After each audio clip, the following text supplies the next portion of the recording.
Assalamualaikum warahmatullahi wabarakatuh. Kita bertemu lagi di PPIR kelas 10 untuk meresponsikan resep seri 2. Oke, sebelumnya kita mulai dengan baca basmalah. Bismillahirrahmanirrahim. Ini resep seri 2-nya ya.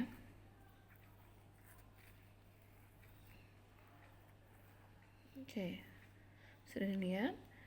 Ada nama dokternya, alamat, SIP-nya, ada resepnya, jumlahnya. Yang berbeda di sini laktosumnya ada AT dan mesofakulfnya DTD numero 15. Ada DTD-nya di sini. Oke. Nah, di sini kita lihat dulu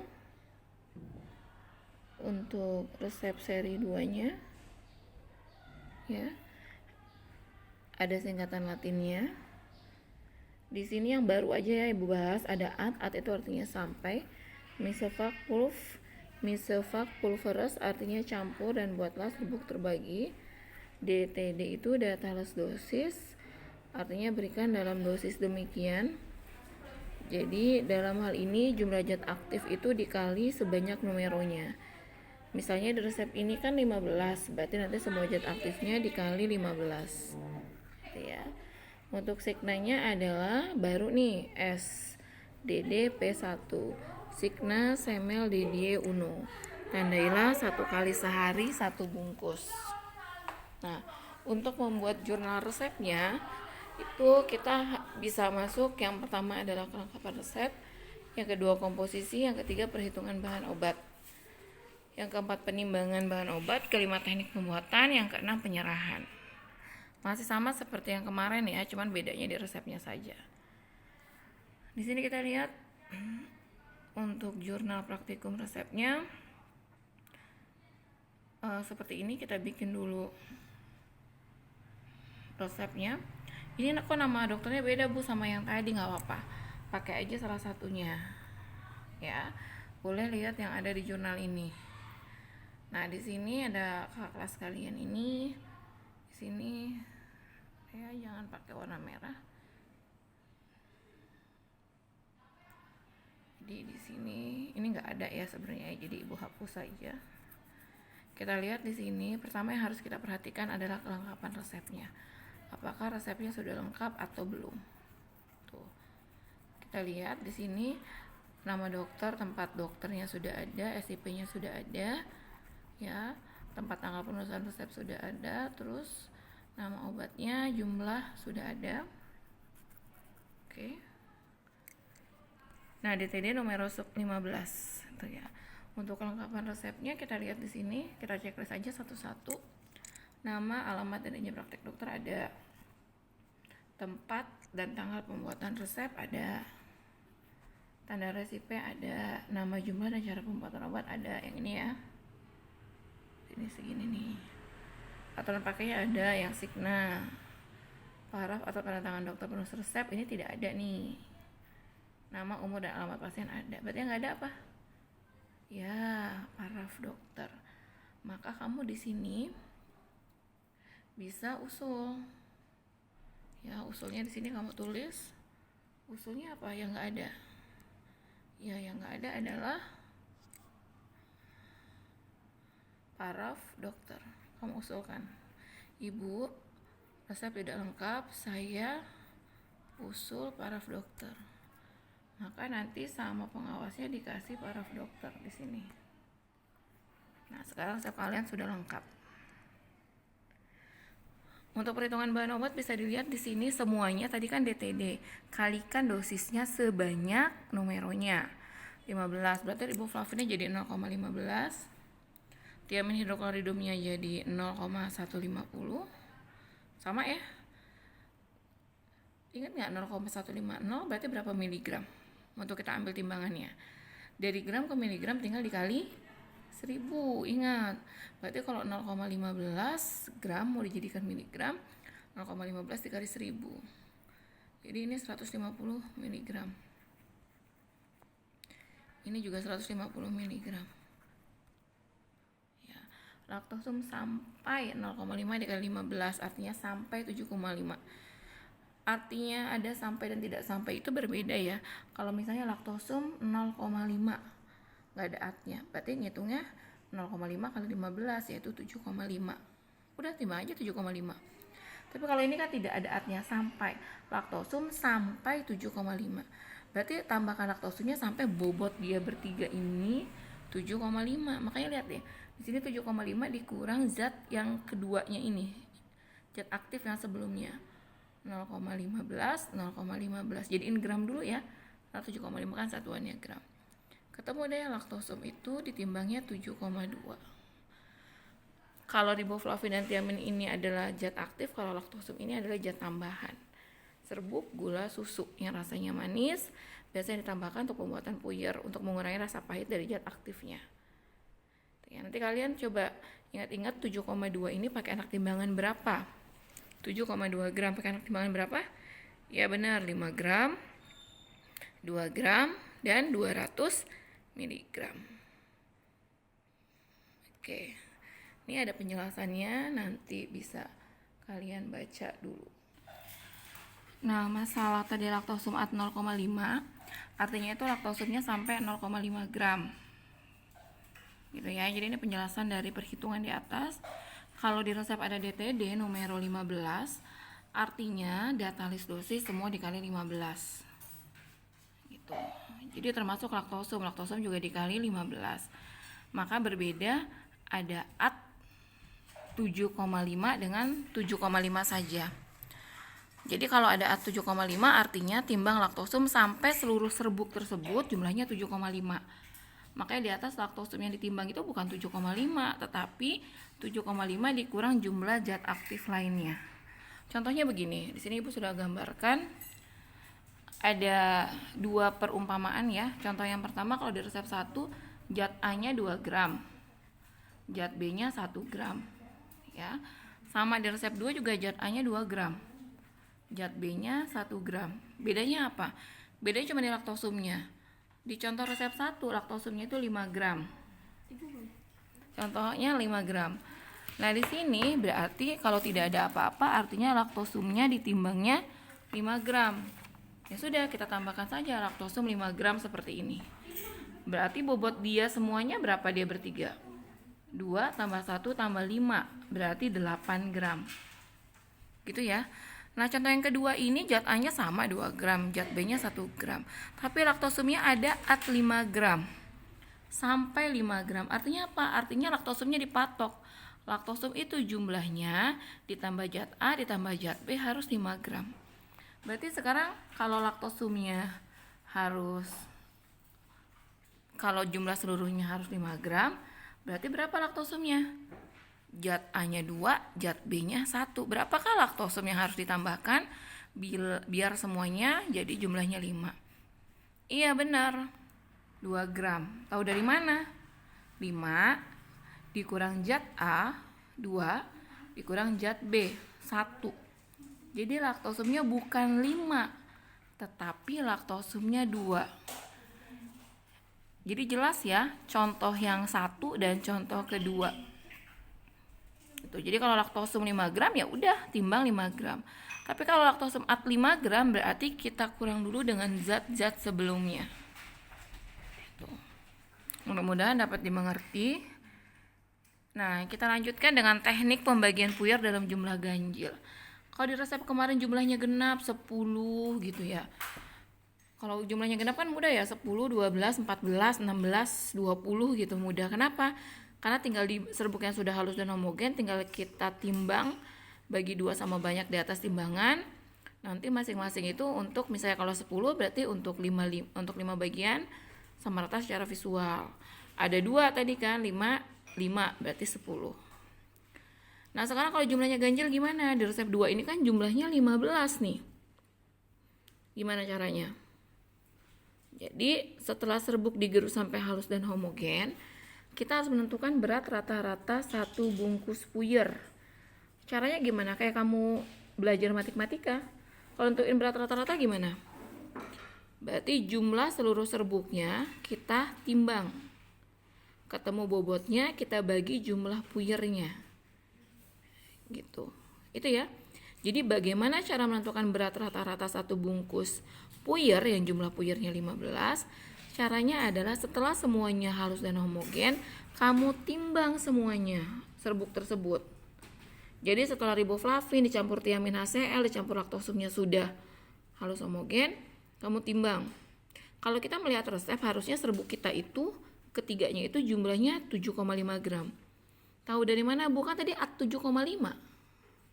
Berarti kan artinya berat serbuk kita itu 7,5 gram. Gitu ya, tidak boleh lebih. Kalau kurang gimana? Kalau kurang mungkin. Kenapa? Karena kita gerus, kita mungkin ngambilnya dari lumpang pindahin ke kertas perkamen mungkin tidak sempurna. Kalau kurang mungkin, tapi kalau lebih ya berarti salah penimbangan gitu. Kalaupun kurangnya juga nggak boleh banyak-banyak. Ya, jadi sini contohnya ya, kalau serbuknya kita timbang di sini serbuknya kita letakkan di perkamen yang kanan gitu ya. Lalu anak timbangannya kita siapkan dulu, misalnya kita siapkan 7,5 gram. Berarti anak timbangannya 5 gram, 2 gram, dan 500 mg. Ya, terus kita nyalakan timbangannya. Kalau misalnya serbuk tadi yang sebelah kanan sudah kita letakkan di kanan, kita kasih anak timbangan 7,5 gram. Ternyata lebih berat sebelah kiri. Artinya apa? Artinya serbuk kita nggak nyampe 7,5 gram. Jangan ditambahin karena ini kan udah serbuk obat, bukan nimbang kan. Jadi kita ingin mengetahui bobotnya berapa. Ya sudah, kalau misalnya seperti itu kita kurangi dulu anak timbangannya. Misalnya tadinya 500 mg kan 7,5. Akhirnya kita timbang, kita ganti anak timbangannya jadi 7,4 gram. Kita nyalain lagi timbangannya, ternyata pas. Berarti serbuk kita yang terdiri dari riboflavin, tiamin HCl, dan laktosum beratnya adalah 7,4 gram. Kurangnya sebenarnya dari yang diminta. Yang diminta kan 7,5 gram. Tapi masih dimaklumi. Oke, ketemu deh bobotnya 7,4 gram. Nah, sekarang apakah itu bobot rata-rata? Bukan. Itu bobot seluruh serbuk. Kalau pengen tahu bobot rata-ratanya gimana? Ya dibagi dengan jumlah puyer yang mau dibuat. Di sini puyernya mau dibuat berapa? 15. Berarti 7,4 dibagi 15. Hasilnya 0,493 gram. Oke, biar kamu mudah, berapa sih anak timbangannya?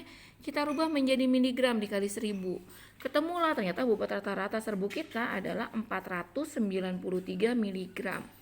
Inilah bobot rata-rata puyer kita. Gitu. Ya. Nah, udah ketemu buat rata-rata diapain, Bu? Sabar. Udah ya. Sekarang kalau sudah serbuk yang tadi sudah kita gerus halus dan homogen dan sudah kita tentukan bobot rata-ratanya, kita ambil sebagian dari serbuk tersebut kita timbang sesuai dengan bobot rata-rata. Nanti Ibu gambarin. Jadi kita timbang di timbangan miligram, berapa besarnya? Sebesar bobot rata-rata. Kalau sudah kita ACC ke pengawas, namanya juga baru kelas 10 ya, jadi harus sering-sering ACC. Kita ACC, kita lihatin ke pengawas, Ibu, saya sudah menimbang bobot satu bagian serbuk sesuai bobot rata-rata 493 mg. Berapa anak timbangannya? Ya berarti 200 mg nya 2, 50 mg, 20 mg nya 2, terus 2 mg dan 1 mg. Ya. Kalau kata pengawas, ya sudah pas 493 mg. Kita bungkus satu bagian serbuk itu menjadi puyer. Oke ya, paham ya? Jadi kita sekarang sudah punya satu puyer. Disuruh bikin 15 puyer, kurang berapa? Iya, kurang 14 puyer lagi. Jadi satu puyer itu kita jaga baik-baik, jangan sampai hilang. Ya, kalau hilang berarti kamu salah membuat obatnya, cuman bikin 14. Oke, disuruh bikin 15, puyernya sudah dapat 1. Artinya kenapa sih? Artinya biar satu bagian puyer ini bobotnya nggak beda jauh dengan 14 puyer lain yang nanti kita bagi sama rata bobotnya. Makanya kita pakai bobot rata-rata. Biar nggak ngasal. Biar satu puyer yang kita buat tersendiri ini bobotnya nggak beda sama teman-temannya 14 puyer lain. Oke, udah jadi 1, berarti sisa serbuknya masih banyak kan, ya tadi kita ambil satu bagian. Nah, sisa serbuk itu seperti biasa, kita mau bikin 14 puyer, berarti lakukan seperti kemarin. Kalau kemarin bikin 10, sekarang 14. Jadi kita bagi dulu serbuknya menjadi 2 bagian sama banyak di mana? Iya, di timbangan. Lalu masing-masingnya untuk 7 bagian sama rata kita bagi secara visual ya. Jadi kita bagi dulu 2 bagian sama banyak di timbangan. Udah kan berarti ada 2 serbuk ya. Ada 2 serbuk di 2 kertas perkamen. Kalau sudah kita nyalakan timbangannya dan sudah setara, lalu kita siapkan kertas perkamennya 7 di atas, 7 di bawah. Kanan menumpuk yang kiri, bawah menumpuk yang atas. Sebagian. Ya. Udah 7 atas, 7 bawah sudah disiapkan kertasnya. Nah, kalau sudah deh serbuk yang tadi ada 2 bagian, yang bagian pertama untuk 7 yang atas. Kita samain dulu secara visual yang ke-7 serbuk atas itu. Kalau sudah oke, baru kita bagi 2 lagi. Kita bagi lagi yang bagian bawah gitu ya.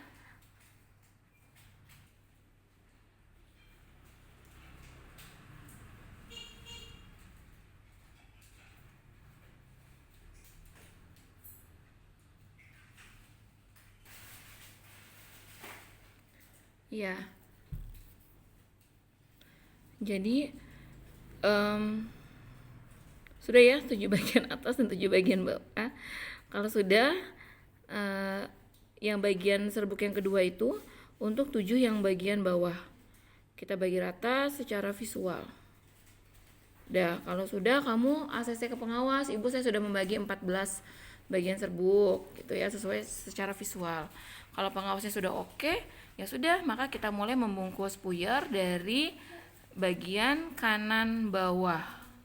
Seperti kemarin yang sudah kita lakukan. Kalau sudah lakukan sampai 14, berarti kita sudah punya 14 bungkus. Ditambah yang tadi yang kita bungkus sesuai dengan bobot rata-rata. 14 ditambah 1, jadinya kita punya 15 bungkus. Selesai. 15 bungkus yang ingin kita buat. Nah, ini coret-coretan Ibu bisa dilihat. Jadi ini serbuk. Ya, ini serbuk. Serbuk yang apa sih? Yang sudah kita gerus sampai halus dan homogen. Dah, kalau sudah kita tentukan bobot rata-rata tadi sudah. Ya. Kita timbang ternyata dapatnya tadi 7,4. Dibagi 15 ketemu 493 mg. Nah, dari bagian serbuk ini kita timbang satu bagian di timbangan miligram sesuai bobot rata-rata. Kita timbang deh 493 mg. Lalu kita bungkus. Ya, bungkusnya seperti bungkus puyer. Ini dia jadi. Nah, sudah jadi puyer kita 1. Nah, kalau sudah kan masih ada sisanya nih. Nah, sisanya ini kita bagi 2 di atas timbangan. Ini kita bagi sebelah sini, yang satu lagi sebelah sini sampai keduanya setara. Dah. Kalau sudah, berarti kita sudah bagi 2 sama banyak. Tadi kita udah jadi tuh puyernya 1, berarti kurang berapa dari 15? Kan itu 1 dari 15, berarti kurang berapa? Iya, kurang 14. Berarti serbuk yang kita sudah bagi 2 sama banyak ini untuk bikin 14 bungkus. Ya. Jadi bagian pertama sudah, maaf kita siapkan dulu kertasnya 7 nih ya, 1 2 3 4 5 6 7. Ya, yang bawahnya juga sampai 7 kertas perkamennya. Kalau sudah bagian pertama ini untuk yang atas, isi deh nih secara visual. Ya, harus sama. Gitu. Yang bagian kedua ini untuk yang bawah. Udah, kalau sudah ACC ke pengawas, Ibu saya sudah membagi 14 bungkus gitu kan. Apakah sudah sama banyak secara visual? Ya untuk latihan aja ini nanti. Nanti kalau kamu sudah bisa ya nggak usah dilihat-liatin lagi sama pengawas. Pengawas mah percaya aja. Yang penting kamunya jaga kepercayaan, jangan ngasal bikinnya. Udah ya? Kalau sudah, berarti sudah jadi 14. Kita bungkus mulai dari kanan bawah terus sampai 14. Jadi kita udah punya 14 puyer nih. Sama yang tadi nih, yang ditimbang rata-rata 1. 1 tambah 14 berapa? 15. Selesai praktikum kita. Bikin 15 puyer yang isinya adalah riboflavinum, thiamin hidrokloridum, dan laktosum. Oke ya. Untuk penimbangannya kita lihat di perhitungan. Jadi kan kotak penimbangan itu kamu sudah tahu tuh waktu di resep 1, ya. 1 kamu udah tahu. Jadi yang ada di penimbangan apa aja? Nomor, nama bahan. Nah, nama bahannya ini nama latin ini. Riboflavinum, berarti yang timbangannya berapa? 150 mg. Tiamin hidrokloridum nimbangnya berapa? 150 mg. Laktosum nimbangnya berapa? Jangan tulis 7,5, tapi berapa yang ditimbang? 7,2. Khasiatnya gimana? Khasiatnya lihat di Farmakope Indonesia 3. Saya nggak punya, Bu. Lihat pas kamu praktek Jumat ini. Kamu lihat pas praktek Jumat ini khasiat ketiganya. Tuh. Ya. Kalau laktosum, zat tambahan. Oke. Kalau sudah, nih ya, nanti kalian bisa diulang lagi supaya lebih mengerti. Kalau sudah, nanti silakan ditanyakan. Kalau masih ada yang belum paham, jangan diem saja, karena diam tidak menyelesaikan masalah, justru malah menambah masalah. Di lab kamu diem aja bengong saking nggak ngertinya. Oke, nanti kalau yang nggak ngerti kita tanya, boleh ditanyakan di grup. Ibu tutup pertemuan kali ini. Billahi taufiq wal hidayah. Assalamualaikum warahmatullahi wabarakatuh.